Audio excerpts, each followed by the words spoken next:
Au nom du Père et du Fils et du Saint-Esprit. Amen. Frères et sœurs bien-aimés, à l'occasion de la fête de l'Ascension du Seigneur, nous avons l'occasion de lire les derniers versets du dernier chapitre de l'Évangile selon saint Matthieu. Saint Matthieu débute la conclusion finale de son Évangile avec cette parole solennelle de Jésus. Tout pouvoir m'a été donné au ciel et sur la terre. Cette parole du Seigneur peut bien s'inscrire dans le cadre de son investiture céleste. Pour le dire autrement, c'est la parole inaugurale de sa royauté, car elle confirme que vraiment Jésus-Christ est le souverain suprême du ciel et la terre. Jésus-Christ est le chef suprême du pays de Dieu. Il est le chef de l'Église. Jésus-Christ est le premier parmi la race humaine qui fit son entrée dans ce pays et en même temps, c'est lui qui donne aux autres accès à ce pays divin. Ce pays divin n'est autre que l'amour. Disons, en célébrant la fête de l'Ascension, nous pouvons dire que Jésus le Christ fait pour toujours, pour l'éternité, son entrée officielle dans le pays de l'amour qui est la cité de Dieu. Cette cité céleste est celle qui est au-dessus de toute cité terrestre, où règne la méchanceté et la malveillance des hommes. Saint Augustin, en s'appuyant sur saint Paul, a élaboré un riche enseignement au sujet de ces deux cités. Parlant de la cité terrestre et la cité céleste, nous pouvons nous permettre de considérer cette fête de l'Ascension comme la fête de la naturalisation spirituelle. Cela peut nous étonner. On peut se demander pourquoi parler de naturalisation dans un contexte chrétien. Eh bien, je vous le dis, frères et sœurs, la naturalisation concerne aussi la vie spirituelle. Laissez-moi vous expliquer. Le second récit de la création nous enseigne ceci. Le Seigneur Dieu planta un jardin en Éden, à l'Orient, et y plaça l'homme qu'il avait modelé. Couramment, de manière symbolique, on considère ce jardin comme étant le paradis. Malheureusement, le péché nous avait mis dehors dans ce paradis. Alors, le Seigneur Dieu les renvoya du jardin. Donc, il était totalement impossible pour nous d'intégrer à nouveau cette cité céleste. Donc, en commettant le péché, nous sommes devenus des déchus. Ce qui veut dire que nous avons perdu notre citoyenneté et notre nationalité divine. Le péché a bloqué notre accès. Alors, Jésus, par le cycle de son passage sur la terre, c'est-à-dire par sa mort, sa résurrection et par son ascension, débloque le passage tout en faisant de nous des déchus graciés. Ainsi, en vertu de cette grâce inouïe, nous pouvons, en passant par le baptême, intégrer le paradis. C'est pourquoi il disait à ses disciples, « Là où moi je suis, là aussi sera mon serviteur. » Pour ainsi dire, cette naturalisation ne concerne pas le Seigneur, car lui, il vient de Dieu et il est Dieu de toute éternité. Vous, dit Jésus, vous êtes d'en bas, moi, je suis d'en haut. Vous, vous êtes de ce monde, moi, je ne suis pas de ce monde. Jésus n'est pas de ce monde de péché. Il est citoyen du ciel. Donc, il n'y a pas de péché en lui et il n'est esclave d'aucun système, que ce soit système religieux, culturel, économique, politique et social. Jésus est un homme libre. C'est pourquoi il a pu dominer le pouvoir des ténèbres. S'il s'est fait homme dans le sein virginal de la Vierge Marie, c'est justement pour nous permettre d'acquérir notre propre naturalisation, pour retrouver notre identité divine. C'est pour nous élever à la même dimension que lui. C'est pour nous faire devenir des héritiers du royaume de Dieu.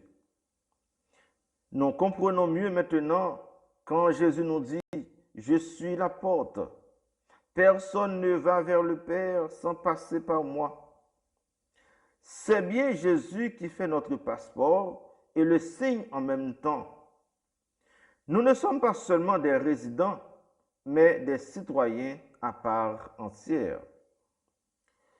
Jésus de Nazareth, vrai Dieu et vrai homme, mort et ressuscité, par son ascension d'auprès de Dieu, laisse ce pays de souffrance, ce pays rempli de haine, de méchanceté, pour entrer définitivement dans le pays de l'amour. Le ciel, c'est l'amour, disait un moine. Cela dit, l'ascension du Seigneur est le couronnement du mystère de l'amour. Sans l'ascension, l'œuvre de rédemption opérée par le Seigneur serait inachevée.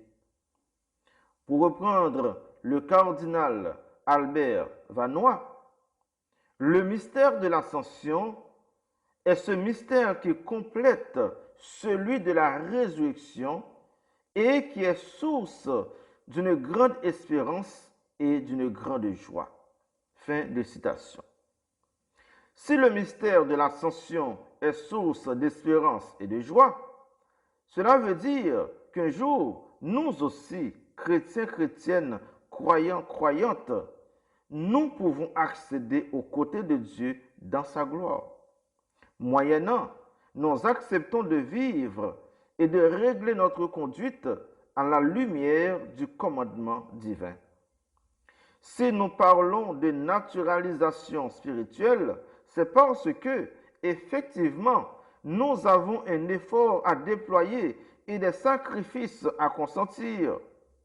Nous devons entrer dans la logique christique en faisant nôtre sa constitution spirituelle. Nous ne serons pas capables d'entrer dans le pays de Dieu avec nos sacs de péché. Il y a un « je renonce » à faire. Il y a un « j'accepte de respecter » à dire.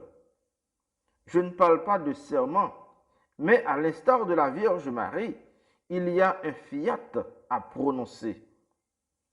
Frères et sœurs, si nous acceptions d'entrer dans ce courant d'amour, si nous acceptions d'aimer nos frères et sœurs, si nous pouvions pardonner les uns les autres, eh bien, comme le Fils de l'homme siégeant au côté droit de son Père, nous le serions aussi un jour.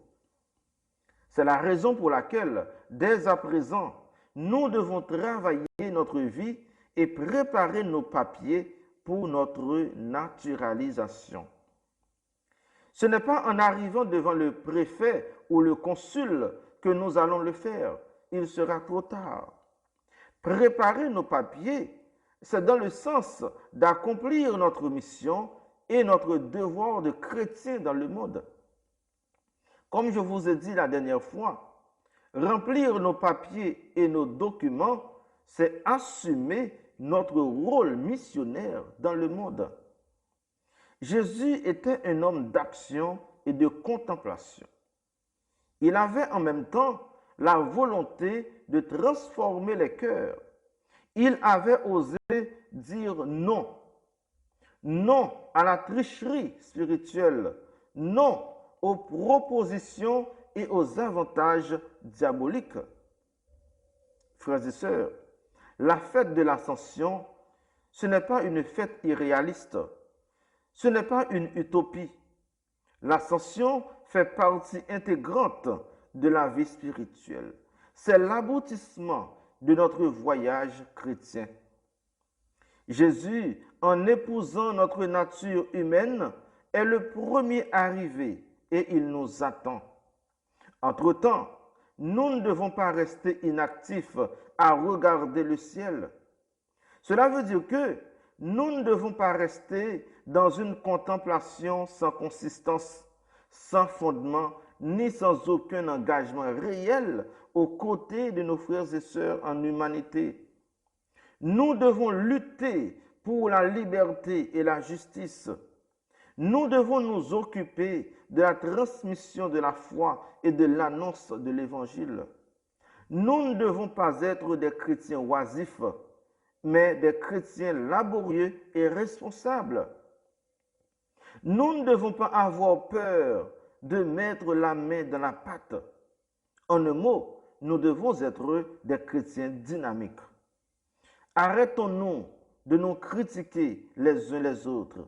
Arrêtons-nous de lancer de mauvais propos sur nos familles et sur nos paroisses. Allez de toutes les nations, faites des disciples, baptisez-les au nom du Père et du Fils et du Saint-Esprit. Apprenez-leur à observer tout ce que je vous ai commandé. Voilà la mission qui nous incombe aujourd'hui. De ce fait, on peut dire qu'il ne suffit pas d'être disciple, d'être des baptisés et des envoyés. Il faut observer, enseigner, garder le commandement divin et le transmettre. Comme disait un jour un petit enfant, rapporté par le père Denis Duval dans son ouvrage, ce Jésus-là, il n'est pas si exigeant que ça, car il demande une seule chose, aimer. Ce n'est pas aimer avec nos sentiments désordonnés, mais c'est aimer à la manière du Christ. Oui, frères et sœurs, tout ce que Jésus nous enseigne et nous donne comme commandement, c'est tout simplement pour arriver à ce carrefour qui s'appelle amour. C'est en vivant dans l'amour, dans la fidélité, dans la sincérité et surtout dans le travail que nous pouvons acquérir définitivement notre naturalisation spirituelle. Nous devons combattre le péché et le mal.